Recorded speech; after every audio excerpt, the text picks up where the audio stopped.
Нурлатлы Алсу Хәкимова берничә ел гриппка каршы укол кадатудан туктап торган була. Быел үз фикерен үзгәртеп район поликлиникасына юнәлә. Елдан ел ишетәбез кичле грипп килә дип, шуңа күрә быел вакцина ясатырга булдык. Грипп иң масса күләм авыруларның берсе ди табиблар. Ел сайын җир шарында һәр 10-нчы ылы кеше һәм 5-нче бала вирус йоктыра. 500ләп исә бөтенләй дә якты дөнья белән хушлаша. На сегодня наиболее действенным способом борьбы с гриппом является вакцинопрофилактика.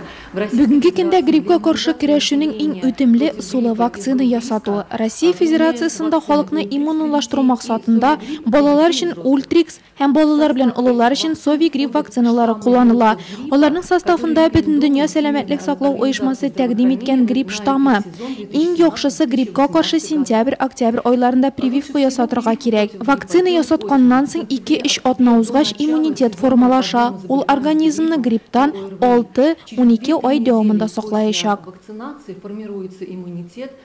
Татарстанда узган елны халыкның 34% гриппка каршы вакцина ясаткан. Быелгы план 40%. Вакцинаның беренче партиясе районнарга таратылган инде. Хәзер иммунлаштыру буенча масштаблы эшне җәелдерәсе генә кала. Чираттагы видеоконференция барышында Татарстан Республикасы сәламәтлек саклау министры Адель Вафин шундый фикер җиткерде. До 70% возрастает количество пневмоний во время эпидемии гриппа. За 3 месяца прошлого года у нас было 2139 пневмоний. Представьте себе. Из них 723 это дети. Летальные исходы. Были летальные исходы от пневмонии, конечно. К сожалению. Но это те группы населения, которые не прививались. У нас ни одного летального случая у привитого еще от гриппа ни одного летального случая не зарегистрировано за последние годы. Иммунлаштыру кампаниясы башыннан Нурлат районында 6 айдан алып 18 яшькә кадәр 7000-дән артык балага прививка ясалган. Олылар арасында 4200 кеше гриппка каршы саклану чарасын күргән. Вирус аеруча йөкле хатын-кызлар өчен куркыныч. Бәби көтүче әниләр һәм кичкенә яшьтәге балаларга вакцина беренче чиратта ясалырга тиеш дип саный табиблар.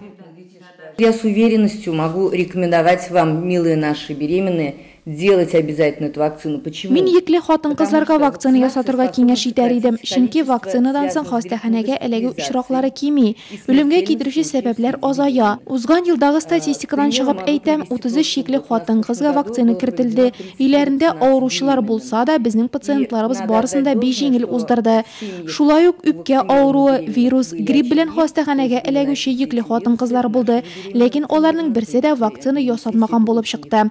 Моннан тыш әни кешегә ясаган прививканың әйбәт йогынтысы яңа туган балада да сизелә. Ягъни ул беренче 6 ай дәвамында вирустан сакланган дигән сүз. Тагы бер уңайы һәр йөкле хатын-кызда диярлек төрле бактериаль авырулардан интегә. Әлеге вакцина шулардан дәваларга да булыша. Бесплатно против гриппа вакцинируют детей, студентов, беременных женщин. Балаларга, йөкле хатын-кызларга, студентларга, 60 яшьтән узган кешеләргә, хроник авырулары булганнарга гриппка каршы вакцина бушлай ясала. Шулай ук хезмәт вазифалары буенча күп кешеләр белән аралашучы, элемтәдә булучыларга да прививка бушлай башкарыла.